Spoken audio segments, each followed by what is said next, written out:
Bonjour à tous et bienvenue sur Alta Breguan Saradulia Gortiga pour votre émission Gortiga Soch, une nouvelle semaine en votre compagnie où l'on va parler d'un événement qui se déroulera le 5 mai à Ajaccio, la première journée corse éthique et soins palliatifs. Pour nous en parler, l'organisateur de l'événement, Benjamin Perrenet, bonjour. Bonjour. Vous représentez également l'organisme de formation AFLOCAT, que l'on connaît bien sur les ondes de radio Alta Breguan. Alors ce rendez-vous inédit en Corse, à Ajaccio particulièrement, présentez-le nous. Alors effectivement, donc c'est un congrès qui va traiter de l'éthique et des soins palliatifs. C'est un congrès qui est destiné aux professionnels de santé, qu'ils exercent une activité libérale ou en institution. Et il a pour objectif de permettre à ces professionnels de santé d'échanger sur leurs pratiques et de réfléchir à une mise en réseau, à une mutualisation de leur exercice. Pourquoi justement la volonté de créer ce lien? Est-ce qu'il y a, ça veut dire, un manque? Alors, un manque, c'est compliqué. En tout cas, c'est difficile sur un territoire rural comme la Corse de traiter cette problématique de façon homogène. Et donc c'est vrai que c'était intéressant pour nous de permettre à ces professionnels de santé de se retrouver, d'échanger sur leurs pratiques. Et puis de toute façon, la prise en charge est forcément pluriprofessionnelle.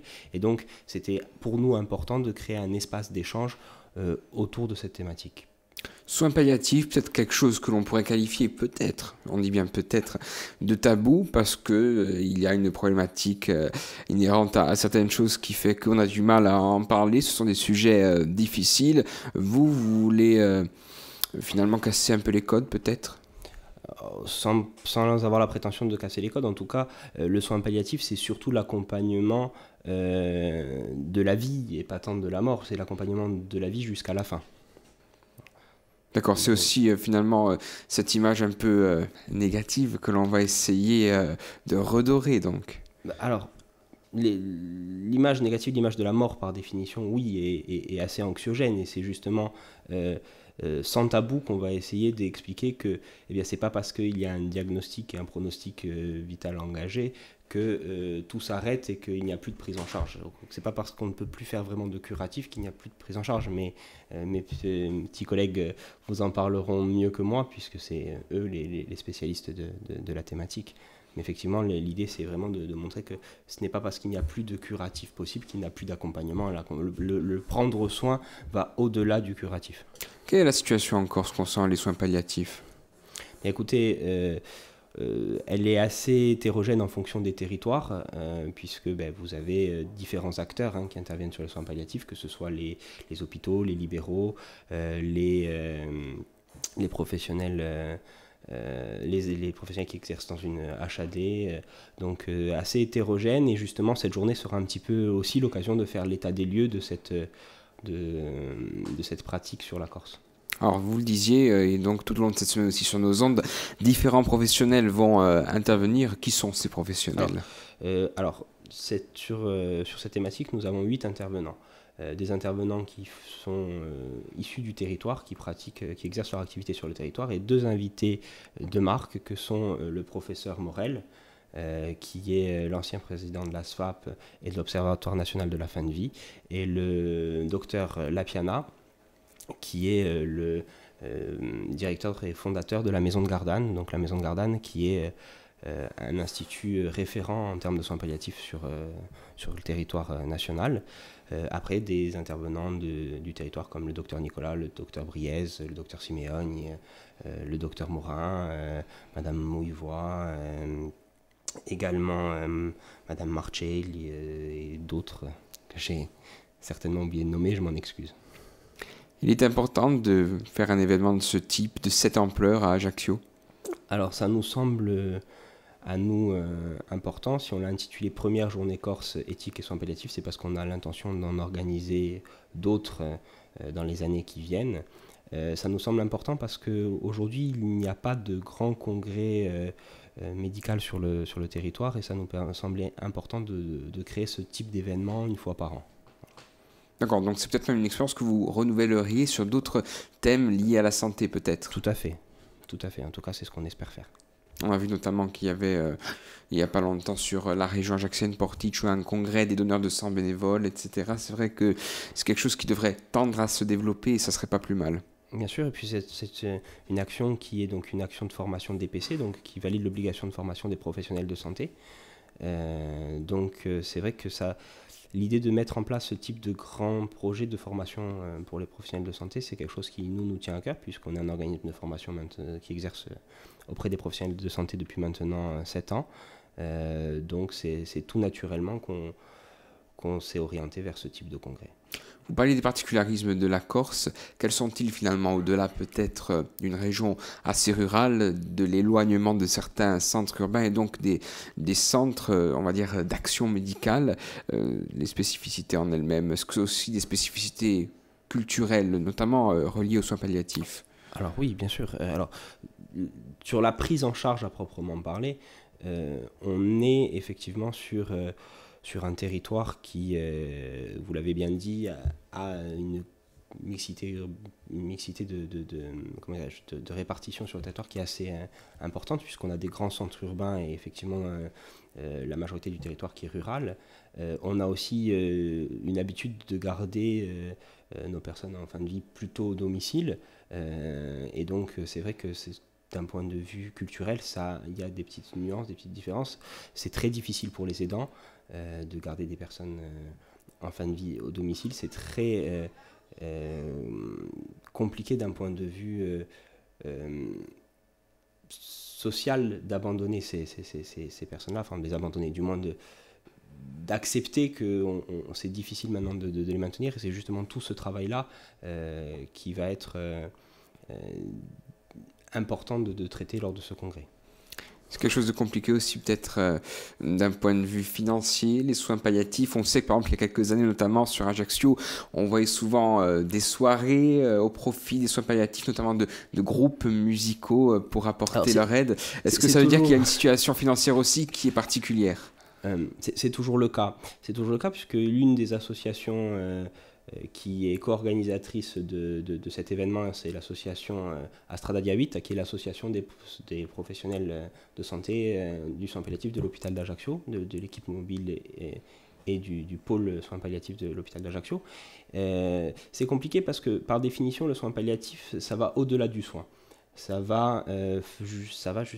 vraiment du prendre soin, et donc c'est mettre en œuvre toutes les actions qui vont permettre d'améliorer la vie de ces personnes. Donc forcément, ça nécessite des fonds plus importants. Pour terminer, peut-être pour ceux qui ne seraient pas au fait de ces questions-là, en quelques mots, quelques exemples, et même pour ceux qui ne connaissent pas les soins palliatifs, une définition des soins palliatifs. Alors je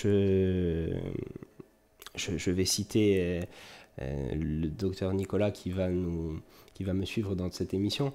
Le soin palliatif, ce n'est pas... c'est prendre soin jusqu'à la fin de la vie. Voilà, c'est vraiment c'est l'accompagnement, c'est la vie jusqu'à la fin. Voilà. Très bien, Benjamin, merci beaucoup pour ce premier jour, d'avoir participé à cette émission.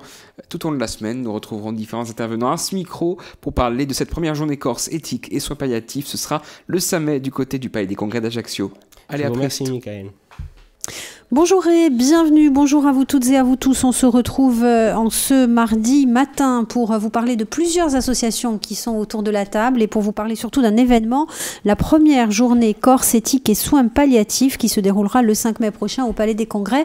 Avec nous autour de ce micro, plusieurs invités. La présidente de l'URPS infirmier de Corse, Marie-Claude Milot, bonjour. Bonjour. Également la présidente de l'association INCAS à soins palliatifs, Marie Morin, bonjour. Bonjour. Et puis le président de l'association Astrada 8, le chef du service unité soins palliatifs au centre hospitalier d'Ajaccio, le docteur Daniel Nicolas, bonjour. Bonjour. On va parler bien évidemment de cette journée qui va se dérouler le 5 mai. On l'a déjà abordé un petit peu hier avec Benjamin Perrenet, donc d'Aflocat, qui co-organise avec vous cette journée. C'est important de le dire. Mais tout d'abord, on va présenter un petit peu les structures qui ont travaillé à l'organisation de ce congrès, de cette journée. Alors tout d'abord, l'URPS, c'est quoi? Alors l'URPS, c'est l'Union régionale des professions de santé. Donc il y a des URPS infirmiers, médecins, pharmaciens, chirurgiens dentistes et toutes les spécialités. Donc l'année dernière, nous avions organisé seuls une journée scientifique sur Bastia. Et cette année, nous avons fait le choix de partager l'organisation de cette journée avec les associations existantes, puisqu'on se connaît bien et qu'on avait vraiment envie de partager ça avec les professionnels de santé.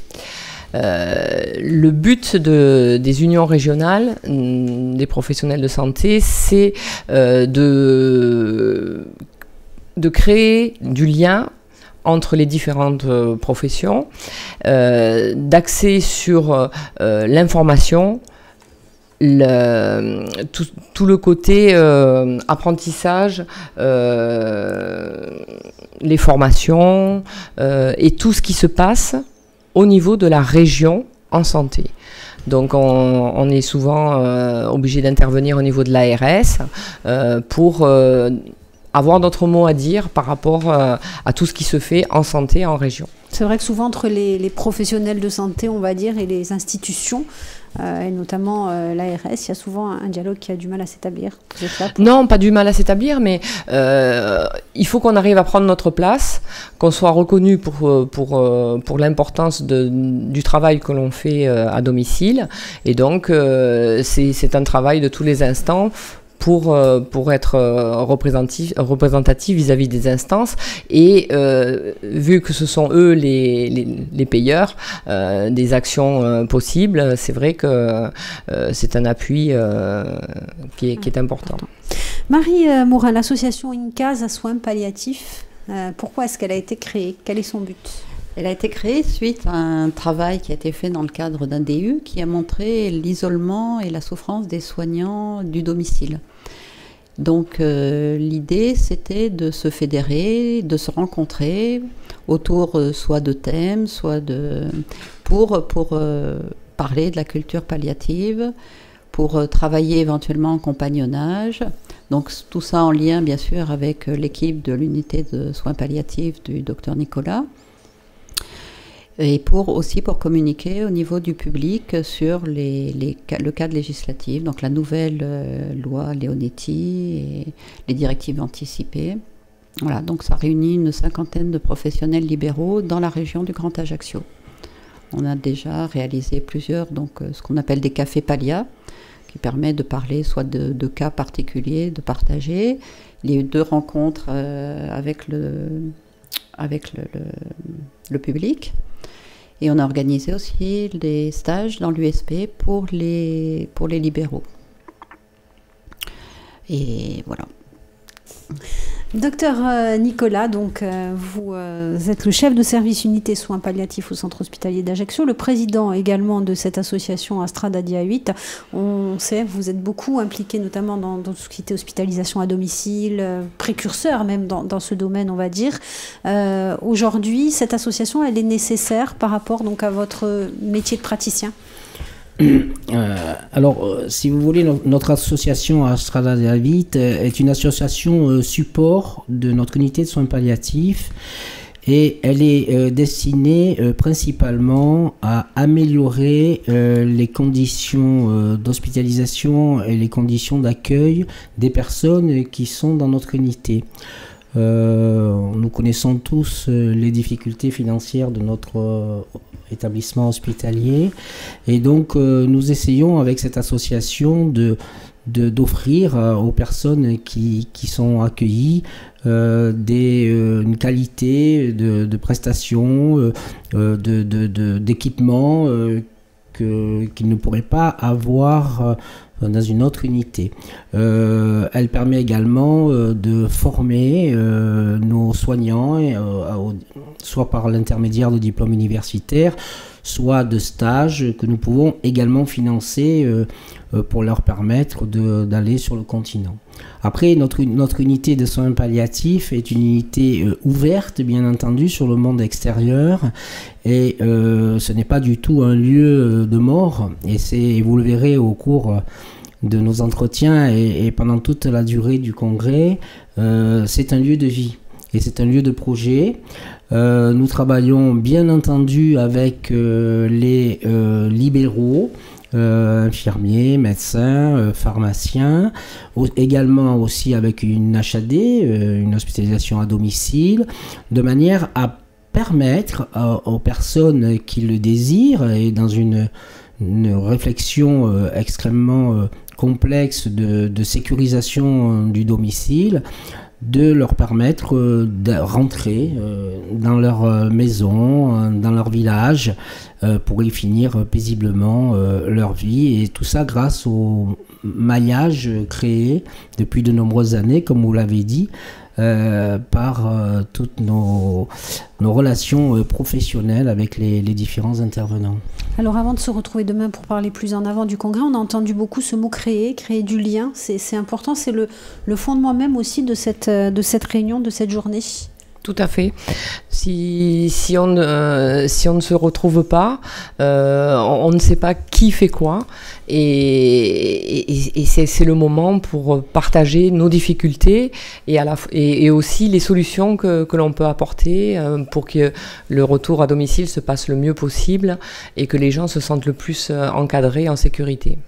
On rappelle donc que cette journée, ce congrès éthique et soins palliatifs se déroulera le 5 mai prochain au Palais des Congrès. Où est-ce qu'on peut obtenir des renseignements d'ici là? Alors, notre partenaire, c'est le centre Aflocat, qu'on peut joindre au 04 95 28 73 67. Sinon, les professionnels de santé peuvent s'inscrire directement sur le site Mon DPC. Le numéro de formation peut être trouvé chez Aflocat. Autrement, je pense que tous les professionnels de santé ont reçu les mails et textos nombreux que nous avons envoyés avec le numéro de la formation. L'intérêt de s'inscrire en formation, c'est qu'on est rémunéré pour participer à cette journée en tant que libéraux, et donc ça nous permet de moins perdre par rapport à la journée de travail qui ne sera pas rémunérée du coup. Oui. Alors je voudrais juste rajouter que ça ne concerne pas que les libéraux, bien sûr, et ça concerne également tous les institutionnels, que ce soit les personnels des centres hospitaliers de la Corse, ou que ce soit les établissements privés, ou que ce soit les EHPAD, pour lesquels, avec Aflocat, nous avons déjà effectué beaucoup de formations sur l'éthique, la bientraitance, les soins palliatifs, la prise en charge de la douleur. Et donc tous ces personnels peuvent venir et en s'inscrivant à participer à cette formation professionnelle continue. Merci beaucoup à tous les trois. On va se retrouver dès demain pour parler justement du programme que vous avez concocté pour cette journée. Bonjour et bienvenue, nouveau rendez-vous en compagnie de nos invités. Marie-Claude Milot, bonjour. Bonjour. Vous représentez l'URPS infirmier de Corse, tout oui. là. Également avec nous Marie Morin, bonjour. Bonjour. Pour l'association INCAS à soins palliatifs. Et puis le docteur Daniel Nicolas, bonjour. Bonjour. Responsable donc de l'unité soins palliatifs au centre hospitalier d'Ajaccio et président de l'association Astra d'Adi à 8 ans. On vous parle de cette journée éthique et soins palliatifs, se rencontrer, donner du sens, créer du lien. Également, ce sera le 5 mai prochain au Palais des Congrès d'Ajaccio. On va en parler parce qu'il y a quand même un programme qui est assez dense. Et vous l'avez dit, docteur Nicolas, avant qu'on ne se quitte hier, c'est un séminaire de formation destiné aux professionnels, mais pas uniquement aux professionnels qui exercent en libéral, par exemple, tel qu'on peut l'entendre. Beaucoup de gens sont concernés par cette problématique des soins palliatifs. Oui, ça concerne effectivement l'ensemble des professionnels qui sont à proximité des personnes atteintes d'une pathologie grave, évolutive et en l'état actuel des connaissances non curables, ce qui est la définition des soins palliatifs. Voilà, donc ça concerne évidemment des libéraux, infirmiers, kinés, pharmaciens, mais également la DMR, toutes les associations d'aide à la personne qui sont extrêmement concernées par l'accompagnement de personnes en situation palliative, voire en fin de vie. Je fais bien la distinction des deux à domicile, parce que sans ce maillage et sans l'aide qui est toujours malheureusement encore assez minimaliste, il faut le reconnaître, en raison des coûts budgétaires que cela engendre pour les familles, mais malgré ça, malgré tout, ces personnes-là sont aussi indispensables à une bonne prise en charge, prise en soin des personnes à la maison. Dans les villages, même dans des villages relativement isolés, si nous n'avons pas de maillage infirmier, médecin et auxiliaire de vie, aide à domicile, la famille a quand même beaucoup de difficultés pour supporter l'ensemble des 24 heures sur 24 d'une présence en continu, avec toute la charge d'angoisse que cela peut comporter. Alors, on le voit aussi à travers les différentes, on va dire, interventions qui vont être réalisées ce 5 mai, du désir à la pratique en soins palliatifs, notamment cheminement éthique du désir au projet, réduire l'inégalité d'accès aux soins palliatifs du Grand Sud. Vous parliez hier de cette solitude un peu des formateurs, pas des formateurs mais des intervenants plutôt. C'est ça le but aussi, c'est justement de montrer qu'on n'est plus seul, qu'il y a un réseau qui a été créé. Voilà, je crois que c'est très important. C'est très important qu'on puisse déjà définir, avant que le patient sorte d'une structure quelle qu'elle soit, de l'hôpital ou autre, de définir son projet et les intervenants, et de se connaître entre les différents intervenants. Travailler vraiment en interdisciplinarité, de travailler sur un projet qui soit à la fois éthique et viable, et donc tout le monde doit être impliqué. Et il faut que ce réseau fonctionne très bien. Parce qu'au final, c'est vrai que le libéral, que ça soit le médecin ou l'infirmière, peut se retrouver en situation très compliquée quand les choses s'aggravent.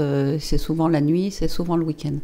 Donc de se connaître, de décider les choses, de savoir qui on peut appeler, comment ça se passe, d'anticiper, permet d'éviter cette souffrance pour le patient parce qu'il est là en premier, pour sa famille parce que souvent ils sont un peu en panique, et pour les soignants.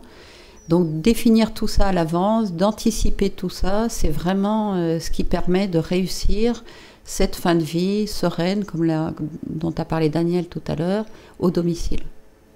Donc il faut vraiment connaître les gens, les professionnels en amont, à l'hôpital ou autre.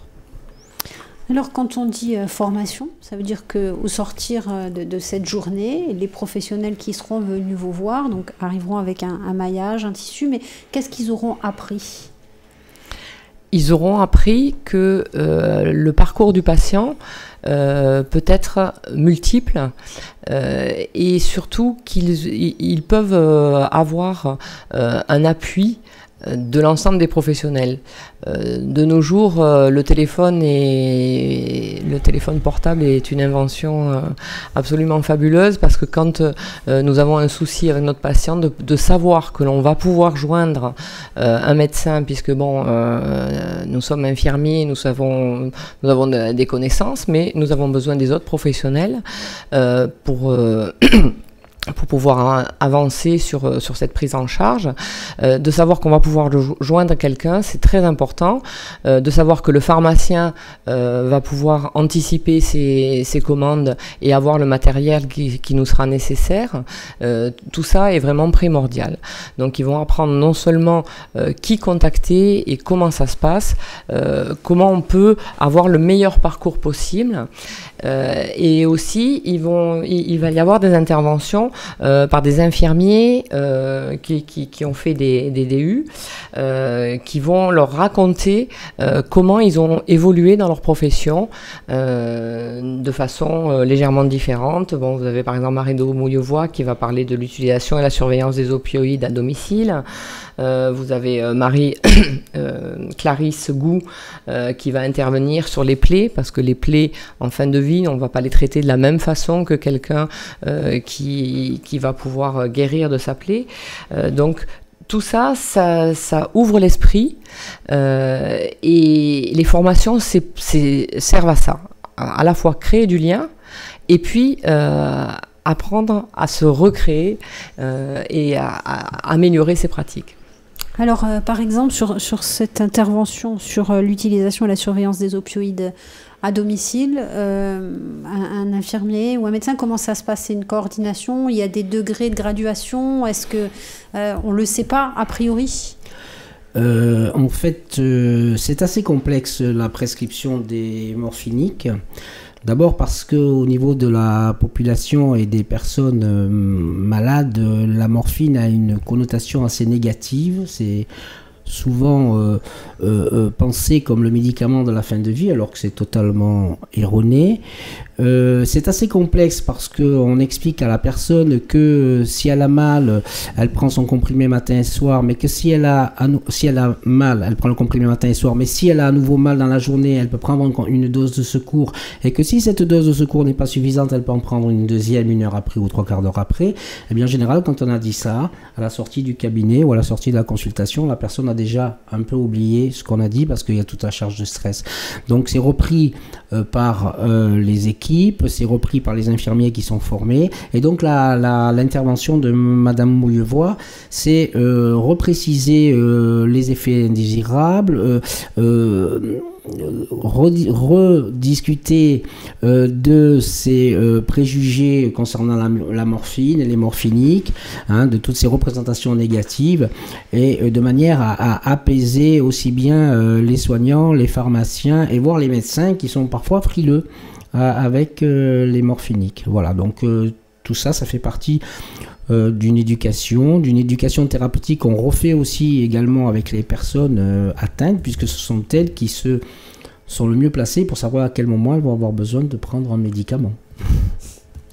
Merci beaucoup à tous les trois. On va se retrouver dès demain pour parler à nouveau de cette journée qui se déroulera le 5 mai au Palais des Congrès d'Ajaccio. Merci à vous. Merci. Bonjour et bienvenue. Bonjour à nos trois invités, le docteur Daniel Nicolas. Bonjour. Bonjour également à Marie Morin. Bonjour. Et à Marie-Claude Milot. Bonjour. On parle de cette journée qui se déroulera le 5 mai au Palais des Congrès d'Ajaccio. La première journée Corse, éthique et soins palliatifs, se rencontrer, créer, donner du sens. Une journée, c'est important de le préciser, à vocation régionale. Ça veut dire que ça ne concerne pas uniquement les professionnels de santé de la région ajaxienne, bien au-delà, puisque, en plus, je pense que c'est important de le préciser et ça fera l'objet d'une communication. Les professionnels de santé ne sont pas tous égaux devant les renseignements qu'ils peuvent obtenir devant ce maillage. Effectivement, en fait, c'est plus les personnes atteintes, les patients, les personnes malades, mais effectivement, les professionnels sont dans une géographiquement parlant sur le territoire. Il y a des zones qui sont quand même un peu difficiles d'accès. Qui sont éloignés d'Ajaccio, qui sont où l'infirmier, souvent l'infirmier est assez isolé, voire le médecin qui a un territoire assez grand à couvrir, et donc il ne peut pas être là aussi rapidement que le souhaiterait la famille ou la personne malade. Donc ça pose des soucis. Alors c'est vrai que nous, au niveau de notre équipe, en ce qui concerne principalement le Grand Ajaccio, je vais parler plutôt de ce que je connais, mais ça, sur Bastia, ça se fait de la même façon, et sur la région du Sartenay, avec notre confrère et ami le docteur Jean-Paul Briès, c'est la même chose. Nous intervenons un peu en supervision de ce qui se passe, et nous pouvons assurer une astreinte téléphonique en 24/24. Donc c'est assez rassurant pour les libéraux, puisqu'ils peuvent joindre l'équipe mobile de soins palliatifs qui est une émanation de notre unité, et qui peut donc obtenir au téléphone des renseignements d'ordre médical par un médecin qui va bien entendu connaître le patient, puisqu'on en aura discuté au préalable. Voilà un peu comment nous travaillons pour réduire l'inégalité d'accès. Maintenant, il va y avoir, pour l'instant, il y a encore des territoires on va dire qu'il y a des zones blanches, et c'est vrai que c'est plus complexe. Mais nous y travaillons, et c'est justement un des objectifs de cette journée. Voilà. Et ça n'est qu'un début, on suppose, cette journée, puisque c'est une première session de formation, mais on imagine qu'il y en aura d'autres derrière et que ça va conduire à autre chose aussi derrière. On aimerait bien, si cette journée est un succès et que les gens se sentent investis et participent, la réorganiser d'année en année, parce que on va parler des soins palliatifs, mais pas que. On va parler du soin en général, et donc c'est vraiment une journée de rencontre qui en règle générale surprend beaucoup de gens qui sont obligés de travailler seuls dans leur coin parce qu'ils ont beaucoup de patients, parce que la charge de travail, vous savez, à domicile est quand même assez importante, et donc le fait de créer du lien, ça permet aussi de donner des solutions aux gens qui sont isolés, et ce qu'on aimerait envisager dans l'avenir, c'est s'inspirer de ce qui est fait sur le continent. Donc on a des intervenants vraiment importants comme le docteur Lapiana et le docteur Morel qui vont venir pour nous raconter ce qu'ils ont organisé, comment ils ont évolué, puisqu'avant nous avions un réseau de soins palliatifs en Corse qui n'existe plus, et ça nous manque beaucoup.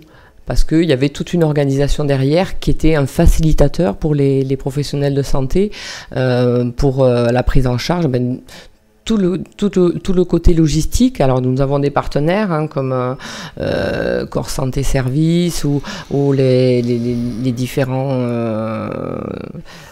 laboratoires qu'on citera pas forcément. Voilà, qui peuvent venir en appui pour le matériel, les pharmaciens qui maintenant sont de plus en plus investis dans tout ça, mais coordonner les différents acteurs, c'est vraiment une profession à part entière, et donc les infirmières coordinatrices sont là pour ça, et ce serait intéressant d'arriver à réorganiser tout ça pour pouvoir avancer sur un projet régional. On a parlé donc vous avez parlé du docteur Vincent Morel et du docteur Jean-Marc Lapiana. Leur rôle exactement, c'est... Alors le docteur Vincent Morel vient dès la veille, où une réunion va être organisée par l'ARS Corse, qui va rassembler donc tous les intervenants du soin palliatif de Corse, pour faire un peu un état des lieux de ce qui se fait, de ce qui se passe, et comment on peut améliorer tout ça. Donc peut-être justement grâce à des plateformes d'appui territoriales qui sont dans les projets gouvernementaux, voire une plateforme de coordination pour arriver à créer vraiment ce lien de façon simple, facile et rapide. Parce que la temporalité du patient qui est à domicile et qui souffre n'est pas celle forcément ni du médecin qui n'est pas toujours joignable parce qu'il a d'autres urgences, et qu'on se doit de donner, on est en 2017, on a tout un tas d'outils informatiques, de communication, et on se doit de donner une réponse rapide. Aujourd'hui, justement, ces outils, ils peuvent permettre de gommer les difficultés géographiques, les difficultés d'éloignement. Ils peuvent aider, mais si on ne sait pas à qui s'adresser, ça ne sert à rien. D'envoyer un mail, un texto et de ne pas avoir de réponse, ça ne sert à rien. Autant se mettre dans le champ en face et crier un peu. Donc, il faut savoir à qui on s'adresse à chaque fois pour quelque demande que ce soit. Ça peut être une demande éthique, parce que quelquefois, quand on est à domicile, on n'a pas suffisamment de recul, et il y a vraiment besoin de quelqu'un, d'une intervention extérieure, ou d'un médecin, ou d'une psychologue, pour arriver quelquefois à dénouer une situation qui est très compliquée. Ça peut être sur des conseils, effectivement, d'adaptation thérapeutique, de résolution de symptômes, ou de répit pour les aidants. Trouver une structure qui peut venir pallier à l'épuisement des aidants, leur permettre de sortir un peu et d'avoir quelqu'un qui sera là à la maison pendant quelques heures ou une journée. Voilà.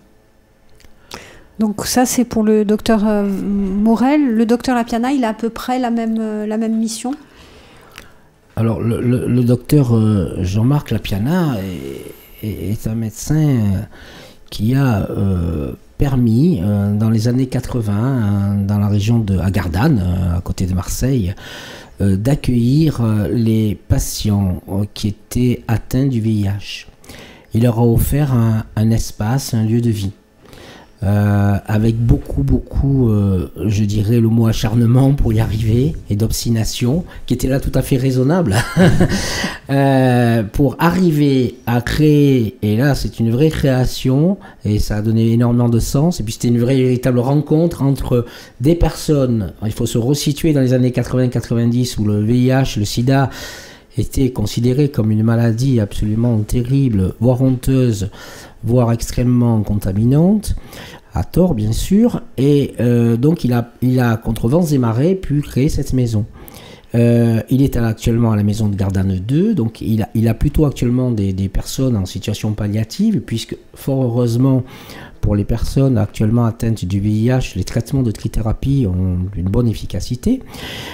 Donc nous avons actuellement à Gardanne une maison, la maison 2, pour laquelle Jean-Marc Lapiana se démène corps et âme pour faire vivre cette maison, où soignants et personnes sont dans un même espace. Il y a pas les soignants n'ont pas de blouse pour les identifier, enfin ils ont une identification, mais ils sont en civil, en tenue civile de travail, mais en tenue civile.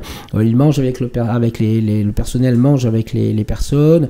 Enfin, vraiment, c'est quelque chose de tout à fait remarquable, pratiquement unique en France. Et donc, il vient nous parler de son expérience, que nous connaissons, mais qui va lui permettre de faire connaître à tous les gens qui seront là, et puis peut-être réfléchir à quelque chose chez nous. Voilà, tout est ouvert. C'est là la magie de la démarche palliative, c'est que tout peut être créé au moment où on pense que plus rien ne peut se faire. Très bien, merci beaucoup docteur Nicolas. On va se retrouver demain pour une nouvelle émission. Merci. Merci. Merci. On n'a pas le temps. Bonjour et bienvenue, bonjour à vous toutes et à vous tous. Dernier rendez-vous de la semaine pour vous parler de cette journée consacrée donc aux soins palliatifs le 5 mai prochain, éthique et soins palliatifs. Marie Morin est avec nous, bonjour. Le docteur Nicolas également avec nous, bonjour. Bonjour. Et puis Marie-Claude Millot, bonjour. Bonjour. Alors justement, Marie-Claude Millot, on rappelle que vous représentez l'URPS infirmier de Corse. Vous nous avez dit au cours de ces différentes émissions, il n'existe plus aujourd'hui de réseau de soins palliatifs. Est-ce qu'on peut imaginer que cette journée, elle est destinée à le recréer, ce réseau ? On peut l'appeler réseau, on peut l'appeler pôle de santé. L'important, c'est de recréer justement quelque chose qui va nous aider dans l'approche des patients en soins palliatifs. Je voulais revenir sur la définition du soin palliatif parce que souvent les patients, quand on leur dit rendez-vous à l'unité de soins palliatifs, ils vont vous aider dans une première prise en charge pour vous aider par rapport au traitement de la douleur. De suite, c'est ah non, soins palliatifs, c'est pour mourir. C'est vraiment pas ça. C'est vraiment pas ça, c'est vraiment finir sa vie dans le meilleur état possible avec des projets. Ça peut être pouvoir assister au mariage de la petite fille, ça peut être pouvoir assister au baptême de l'arrière-petit enfant. Ou tout ça, c'est des projets de vie qu'on va mettre en place avec eux. Et nous, on pourra se faire aider par justement une structuration de la prise en charge. Donc effectivement, ce côté réseau ou ce côté pôle de santé, c'est bien avoir un maillage territorial intéressant des différents acteurs. Donc un diagnostic qui doit être établi de l'existant, des différents partenaires qui peuvent être présents sur la Corse entière, et puis ensuite pour avancer justement avec les patients dans ce projet de réseau et dans le projet de vie des patients. Tout à fait. Oui, tout à fait. Et puis, il faut que c'est une aide aussi pour l'hôpital, enfin pour les soignants hospitaliers quand ils ont un patient qui veut rentrer à la maison, ils ne savent pas forcément à qui s'adresser, comment le faire, comment mettre ça en place. Et là, ça permet de faciliter les choses, de définir avant la sortie de l'hôpital un vrai projet. Parce qu'on s'aperçoit que quand on a un vrai projet, le retour à domicile, par exemple, fonctionne. Ça marche bien, tout le monde est dans la même dynamique et on va tous dans le même sens. Donc ça, il faut vraiment que ce lien, que cette courroie de transmission existe et fonctionne bien entre tous les intervenants, entre du soin palliatif. Est-ce que ça concerne aussi les personnes âgées? On sait que la population est vieillissante aussi, notamment dans nos villages, des personnes âgées qui n'auraient pas forcément de maladies graves, mais qui peuvent être avec un problème moteur, avec un problème... Est-ce que ça concerne aussi ces personnes-là? Bien sûr. Vas-y. Ça concerne évidemment les personnes âgées. La vieillesse n'est pas une maladie.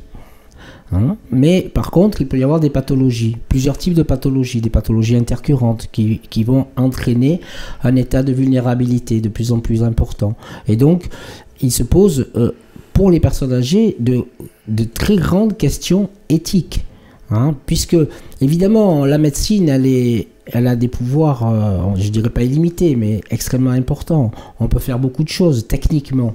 Mais qu'en est-il de l'humain derrière? Qu'en est-il de sa volonté? Qu'en est-il de son projet par rapport à ce grand âge ou à ses troubles cognitifs? Donc, évidemment, les soins palliatifs s'adressent évidemment aux personnes âgées et je pense, en disant ça, à toutes les personnes qui sont dans les établissements d'hébergement pour personnes âgées dépendantes.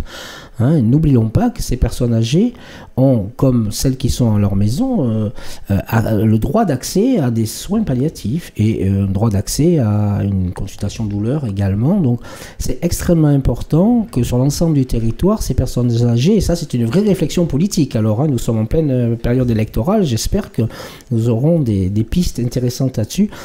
Parce que ça va devenir, malheureusement, alors que ça ne devrait pas l'être, mais ça va devenir un véritable problème à régler. On pourrait mettre en parallèle les personnes handicapées, porteuses de handicap aussi, sur lesquelles je n'ai pas beaucoup entendu parler de nos responsables futurs.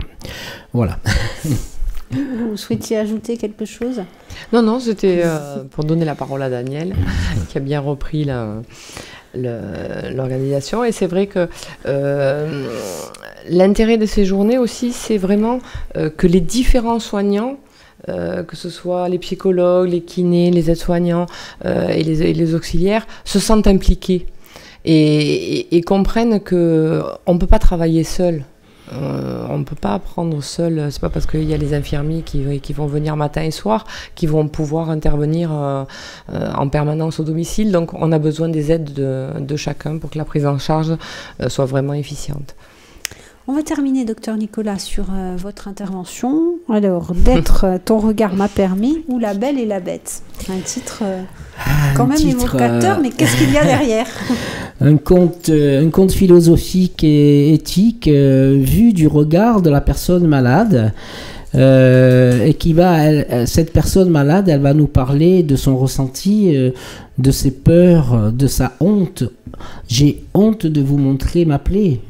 J'ai entendu pas plus tard qu'hier une personne âgée qui m'a dit j'avais honte de montrer cette plaie. Donc de sa honte, de sa pudeur. Et puis de ses colères, de son incompréhension vis-à-vis du pouvoir, et j'insiste bien sur ce mot, du pouvoir de la médecine, du pouvoir des médecins, qui souvent ne fait pas cas du projet et du désir de la personne. Alors ce conte-là, eh bien, il va parler de tout ça, et puis du fait qu'à un moment donné, alors que cette personne elle va demander peut-être de l'euthanasie, qu'elle va dire arrêtez, j'en peux plus, ça suffit, arrêtez tout, eh bien il va y avoir quelque chose qui va se passer parce qu'il va y avoir un regard, une rencontre.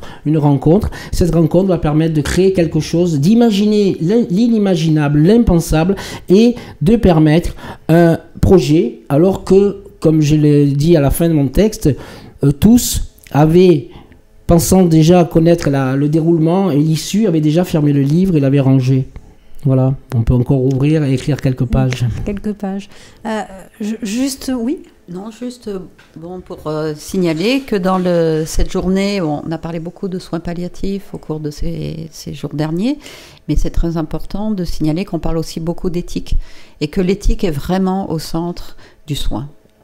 Qu'il faut toujours se poser des questions, on n'a aucune réponse et on peut avoir une réponse à un temps T qui sera complètement différente au temps T plus 1. Donc il faut toujours être en questionnement, il faut toujours être à l'écoute.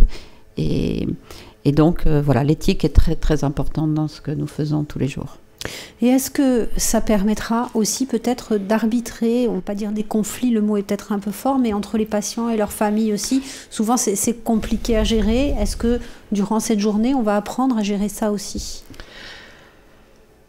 On va essayer d'apprendre, oui. On apprend à chaque expérience et surtout ce qu'on apprend, c'est de plus en plus à écouter l'autre. Moi, ça fait 35 ans que je suis infirmière et j'en apprends tous les jours et les patients nous en apprennent tous les jours. Et c'est vrai qu'il faut vraiment leur donner la parole et être là pour être à l'écoute de leur projet. Je dirais plutôt que le mot conflit, je dirais plutôt le mot tension. Ce sont des tensions de valeurs, des conflits de valeurs entre poursuivre un traitement, arrêter un traitement, continuer à être à l'hôpital en espérant qu'on va avoir des meilleurs soins, ou plutôt profiter de sa maison au village et profiter de ses amis, de sa famille. Ce sont des vrais conflits de valeurs. Il y a des tensions parce qu'il y a des temporalités qui sont différentes, des compréhensions qui sont différentes. Donc cette journée, c'est comme un orchestre qui s'harmonise, hein, qui accorde ses violons et accordons nos violons, accordons notre musique pour que la personne, eh bien, elle puisse encore l'apprécier. Merci beaucoup à tous les trois. On ne manquera pas bien évidemment de vous livrer un compte-rendu de cette journée du 5 mai. Et puis on rappelle, à destination de tous les professionnels de santé, les médecins, les infirmiers, les aides-soignants, les pharmaciens, les kinésithérapeutes, les psychologues qui agissent donc soit en libéral, soit même au sein des établissements. Si vous souhaitez participer à cette journée, on vous rappelle le numéro pour toute information, le 04 95 28 73 67. Merci et à bientôt.